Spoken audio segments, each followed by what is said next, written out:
Hello, everyone. Welcome back to the Exceptions podcast with your favorite podcasters, me, and also we have Jess. How's it going? Oh, it's fine, Jess today chose the emo middle school boy look. Yeah, I'm trying to be on brand with today's topic. Welcome back to the Exceptions podcast. We like to talk about our journeys as creatives and the discoveries, and particularly today, some challenges that come along with that. These are also just challenges that relate to probably any human. Probably, yes. In any field. So to start it off, is our theme music.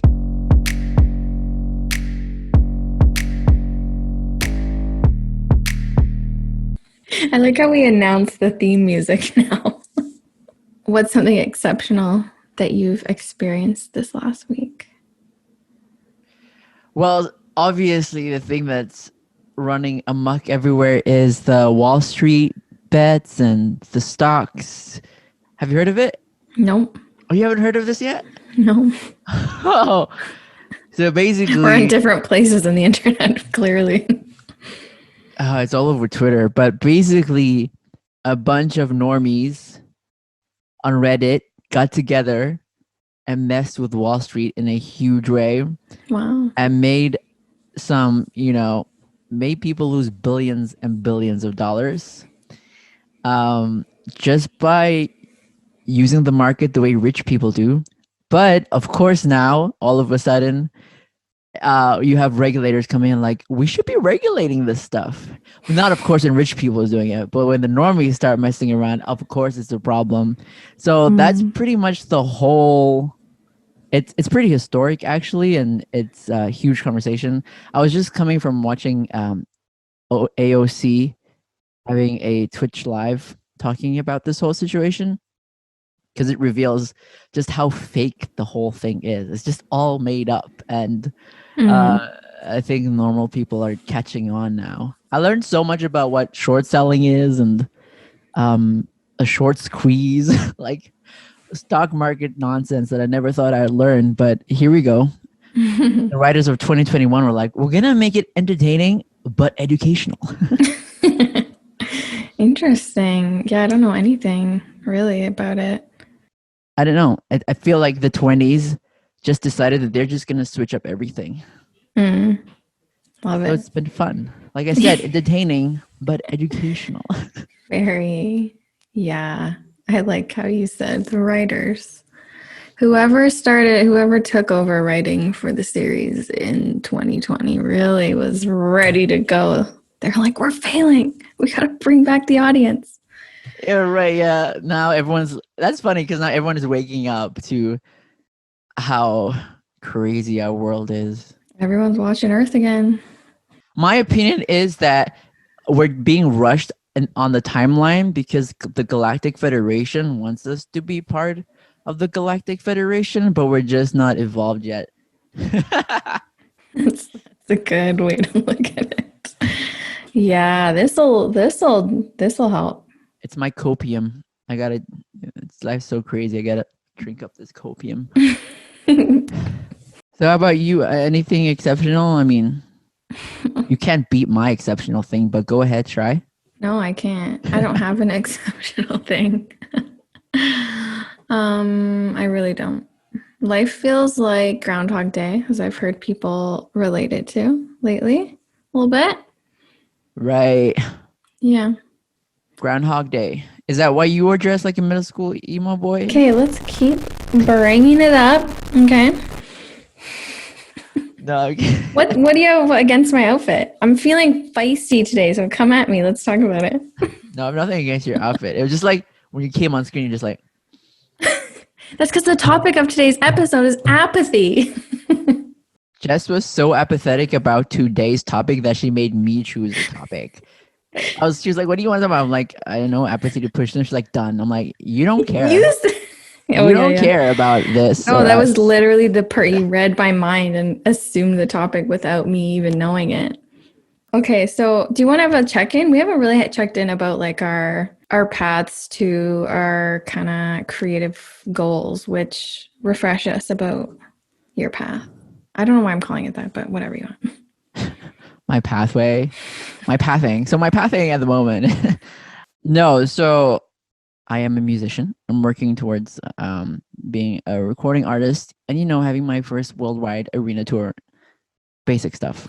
People, basic stuff. But anyways, in terms of where I am at the moment, I will say a lot of my apathy is not apathy. I think it's just trying to figure out the right structure, because I'm also in school to be a high school English Spanish teacher. And that is eating up a lot of my time. Also, my school forgot to add me into a course for 3 weeks into it. So I'm playing catch up on an entire course, which is already this course is already sped up because it's done in 12 months. Anyway, so I was late on that. Now I'm trying to play catch up. You're going to be a Spanish English teacher? Is that what you said? Yeah. Oh, that's so cool. Anyways, my whole is it though, I've been looking for signs, meaning I've been looking for ways to drop this whole thing. But I'm moving responsibly forward, doing my due diligence. But if the heavens wants to drop a sign and kick me out of the practicum, I won't be mad. Also, finance-wise, I don't know if anyone else relates to me. My gosh, I'm not even thinking about finance because I have rent for 2 months. Then I'm screwed. Anyways, Jess, on the other hand, wants to be a writer. Mm-hmm. And she used to want to be a bestseller. But then she was like, no, I just want to write. No, I think that would still be great. But I'm wondering if that's a good goal to have because it's something out of your control. I think it still is if you're writing stuff you love and it resonates with other people, then that's a side effect, a positive. Yeah. But I was mentioning how you shifted your purpose because I thought it was a good thing. Oh, okay. I'm in a mood. I'm like, excuse me? What? Let me defend myself. No, I think being a bestseller in anything, obviously there's a certain amount of luck that comes with it, for sure. Mm-hmm. But sometimes you also have to be ruthless. And are you willing to be ruthless with yourself and your time? Yeah. And with people? You're just going to go and hammer this out? Yeah, have that mindset of dream for the top goal that's possible and believe that it could be possible. But I also like how the idea of if you're trying to produce something that everyone likes, you might end up producing something that no one likes because you can't, I can't remember where this quote came from, but basically if you're not turning anyone off, then you're not turning anyone on. You got to upset some people sometimes with your content to really have stuff that, and not just for the sake of it, but by truly making something authentic that's got aspects of you and emotion in there, someone's going to dislike it, which probably makes other people resonate with it more versus just okay, well, I don't want to upset anyone, so I can't include that. Then it's not going to be right. Be aware and I'm not saying be a dick. Does that make sense? Yeah, I think though what people always want to hear is something genuine. And if you're passionate about a topic, it will always come through. Mm-hmm. I'm not worrying about if someone will like that. From what I've heard of successful people anyways, it's oh, this resonates with me and I'm really passionate about doing this. Let's go. Mm-hmm. And putting your own imprint on whatever topic you're talking about. Yeah, I guess my point is don't just write what feels good. And if you find yourself with a really dedicated, connected, passionate niche of people who love everything you create and it is really aligned for them, then that's amazing. You don't need the whole world to love it. It's just create for the people that it's really for. Yeah, it's better to have 100 real fans than 1,000 followers. Right. Yeah. For real. That's a business tactic as well. I think having a certain number of people who, eat up everything you make because it's so aligned with what they are and they're going to buy everything versus, having 1 million followers, and like all those followers also follow 1,000 other accounts and they're not really engaged. Yeah. What's the point? That's why like part of Apple's success is they just don't give a crap. They make like $500 wheelers, just the wheels For what? on a tower, and they sold it for $500. And people are like, that's ridiculous, that's so stupid. And they're like, we don't care. We got our niche market. They know exactly what this is about. They make sure they're not compatible with any other technology out there. They're like, we don't care. This is our niche. This is what the people want from us. They've got me, man. I buy their products and complain about them often, yet I still buy them. I'm like, how dare they make it so I can't use this charger? Well, guess I'll have to adapt. Yeah. But, that's a good lesson there. Sometimes you just gotta approach life like Apple does. If no one can adapt to you, well, too bad. Yeah, that's an interesting line, because at the same time, if you have people who you can be supporting with what you create, listening to their feedback is super valuable too. So kind of staying somewhere in the middle. Yeah, not being completely delusional. I mean, that's always the greatest fear of any creative, is that you're completely delusional about your talents. Are we going to change our podcast name to the Delusions Podcast? If in 4 years we're not where we want to be, we'll change the name. Okay, yeah, bet. Done. Bet. Mark this episode. That'll be the saddest day. So everyone, welcome to the Delusional Podcast. It was a lie all along. We were actually delusional, and no one told us. Yeah. Wow. Come on, guys. Come on. So the pandemic, how is it affecting everyone's mental health? Let's talk about that.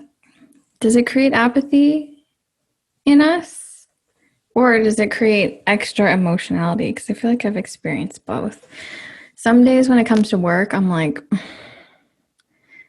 I couldn't be bothered. Like I've seen TikToks where I can't remember what the sound is, but the person will be like, it's like a voice clip of someone getting really angry. And it's like, when my work that pays me a steady income expects me to do work, like, oh my God, working from home is just so weird. Like I always wanted that. And I still don't hate it, but maybe if you could do other things in your spare time, it would be different. What do you do in your spare time when you want to be out and about? Do you ever want that? I really don't have spare time. I really don't. I get so overwhelmed sometimes with the amount of stuff that I do that I take spare time, but it's not spare time. It's me just literally like frozen with how much I have to do. So right now I don't have spare time. The only time I do go out is when I go to the gym. I don't like saying that because it makes me look like a meathead.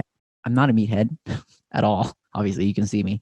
But like the only time I go to the gym, the only time I go out is when I go to the gym. And so that's the only time I see people. When my actual practicum starts, when I go into school, then it'll be more common for me to be around people, which will be nice. But I think I'm just used to being alone, so it's not the worst. Yeah. But it'd be nice to still have friends around, even though I haven't had that in a few years. So I'm okay. I don't think the pandemic has affected me in the way that it has affected other people. Right. Because I've built immunity to isolation. Right. I think we're building herd immunity to isolation. That's what Yeah, I don't know, because in some ways it can be really positive, and I think it has been for a lot of people. And in many ways it has been positive for me as well. Like, even just in terms of like, I make food for myself all the time. I don't go and eat out. Like, that's helpful for my body and my wallet. Things like that. And then I felt the same. Like at the beginning, I was like kind of psyched. I was like, oh yes. Like I was always seeking out alone time. And enjoyed it and don't have any problems being alone, and working from home is cool because I didn't like going to the office. So yeah, all that was cool. But then I think I'm more appreciating time with other people. Like I think I was, I would take it for granted before, maybe, and be like, oh, I just can't wait to go home, go to bed. And now I wonder if when I can socialize more Okay, here's some realizations I've had lately. I feel like I'm the type of person that will not like I won't acknowledge loneliness. Like I'm like, I feel like I'm immune to it. I'm like, oh, I don't experience that because I'm fine being alone and whatnot.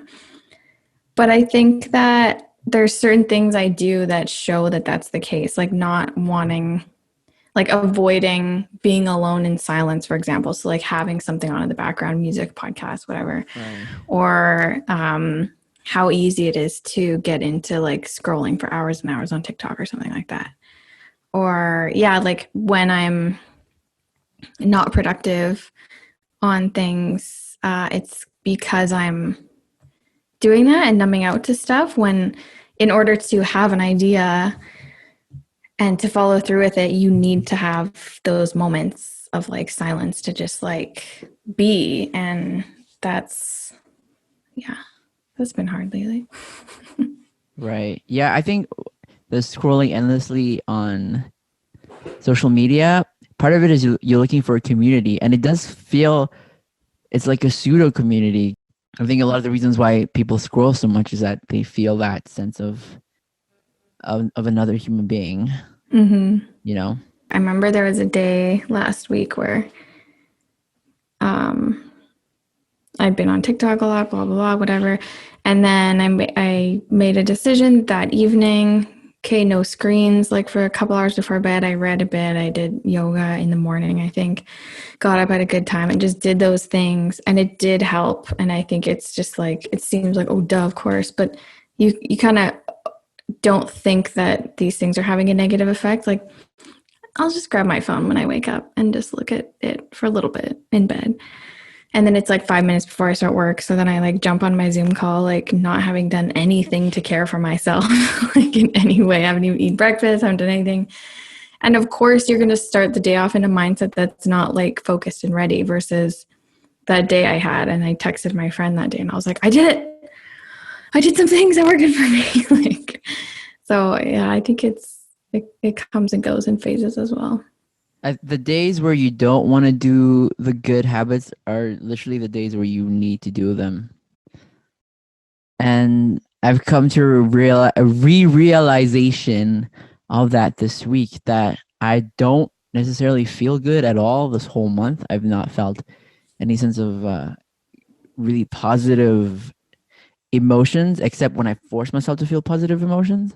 Mm-hmm. But that means that I need to dig deep into the discipline / we just got to get it done well, right? And Do you mean like the things you have to do, or like the like for school and stuff, or you just have to do like the things that are good for you? both, pretty much. The things that are, because I have to do the things for school because I have to do the things for school. Mm-hmm. But also I have to do the things that are good for me to not let me go completely off kilter. Yeah. And it's hit or miss. Every day is like hit or miss. Today was a mix of hit and miss. No, the one thing I was thinking about this week was, why do I feel so apathetic about everything? And it's not like I have problems, right? I don't really have problems the way other people have real problems. And I think what I came to the realization was that I don't have a problematic life. I'm just having a really problematic way of looking at life right now. Mm-hmm. There are just going to be moments where it's not going to be fun, and you have to stay on the right path as much as you can, because it sucks, but sometimes it just sucks. Is that a really like bad explanation of? No, it's good. You talked sometimes about it just sucks. I mean, there's no way to like butter, like make No, it. I agree. I had this conversation with a friend too. Like, I think that you and I, for example, we're into self-development and acknowledging the power that we have in having in acknowledging that we have power in our emotions, like you said. Like, if we wake up in a bad mood, what are we going to do about it? And how are we not going to take that out on other people? And how are we going to use gratitude and all these things to work on it? So I think, I don't know if you can relate to this, but I feel like lately when I just feel negative, like let's say I feel sad, then I almost like feel like it's my fault. And I'm like, okay, well, you're not doing the things that it takes to not feel that way. But sometimes you just feel that way and it's okay. And it still means you can do the things to feel better, but you don't have to like guilt yourself for feeling it in the first place. And sometimes things just suck or you're just not feeling good, and that's okay. And I think it's how much you let yourself spiral in it. But at the same time, don't push it down, don't ignore it, acknowledge it. It's kind of like fear with the whole creativity process. Like negative emotions are going to be there. Don't let them, like, don't ignore them or try to not acknowledge them, but also like don't let them make our decisions for too long. Yeah, I think what you said about not spiraling is super important. And whenever you feel that you are igniting a bad thought, just kill it. I don't know why this week I like just making food and all of a sudden I'm like, what if I died? I'd be so sad. I'm like, what are you doing? Like coming up with the saddest scenarios just to feel bad about something. Oh my gosh. What if all of Madagascar just sunk in the ocean? Like, why? It's like the absolute worst case scenario. No, I just go there sometimes, and then you have to stop yourself because that's not helpful at all. No, I've convinced myself that now I'm 30, like life's pretty much over. So, whereas right when I turned 30, I was like, sweet, woo! And you know what? I'll come back around, but right now I'm just in a phase where I'm like, well, 30's basically 90, so you're a boomer now. No, that's not how it works. I will always be a millennial. No, it literally is. You tell anyone you're 30, they're like, boomer. Oh my God. I thought boomer or millennial started at like 82 or something. No. It's just whoever's old is now a boomer. That's how the word boomer has changed. Oh, man. If you're past 30, you're a boomer. Right. Well, that's it. How does that feel? You're really helping my negative spiraling right now. Thank you. I'm sorry, but that doesn't really matter. Isn't it funny when millennials were like the young ones, and now I don't know if you're on TikTok, you're like the old one as a millennial. It's very Did you see that TikTok for all the TikTokers here that are old, like born in 98? Yeah, I know. I was like, wow. There was one that was like, if you were born in the 1900s. And I was like, oh my God. Whoa, that's true. The 1900s. Holy shit. We were born in the 1900s. Yeah, and that's anyone who's over 20. Oh my God. We're born in the 20th century. Yeah. Oh, man. Couldn't be me. My favorite was this tweet that said, kids that were born in the year 2000 are now 40. Let that sink in.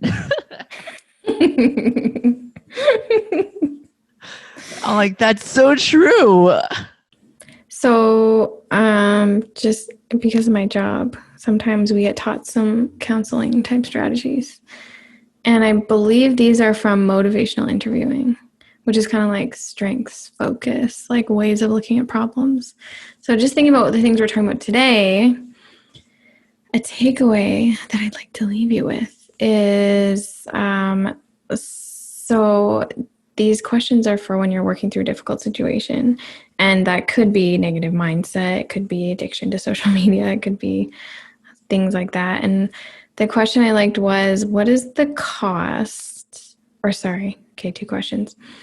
First one, what is the payoff for keeping it like this? And number 5, what is the cost for not changing it? Which I just liked because it's kind of like puts it in perspective. Like, oh, sure, for keeping things this way, you are staying in your comfort zone and you're, experiencing some dopamine bursts if you're talking about social media addiction. But what's the cost of continuing on this way? And really look at that long term in your life, and don't use that to guilt yourself, but kind of do. And just think about the cost is years of your life. Yeah, and your health too. I don't think that we realize how much it really does affect our health to stare at a screen all the time, because we're just used to it at this point. Yeah, What is the But yeah. cost of that? What is the cost of not starting? What is the Yeah. cost of not trying again? Yeah. What is the cost of not asking that person out? Yeah. Exactly. And then ask yourself what you'd rather be experiencing and what the actions you're going to do to make that happen. For example, I want to feel euphoria, so I have ordered heroin from China and I am ready to get high. For legal and personal reasons, that was a joke. But Okay, so spiritual this level, took a turn. I should just say what I meant by that is what do you want to feel and what can you do to get there? But always remember, sometimes it sucks and you just have to try and get through it.